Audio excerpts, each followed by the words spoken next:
All right, let's see if the car starts. When it gets really cold, my K-Truck freezes up and won't start.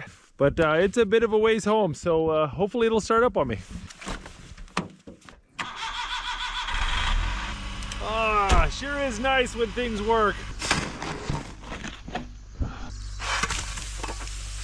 Yeah, you definitely want to make sure that car is working before you put your fire out.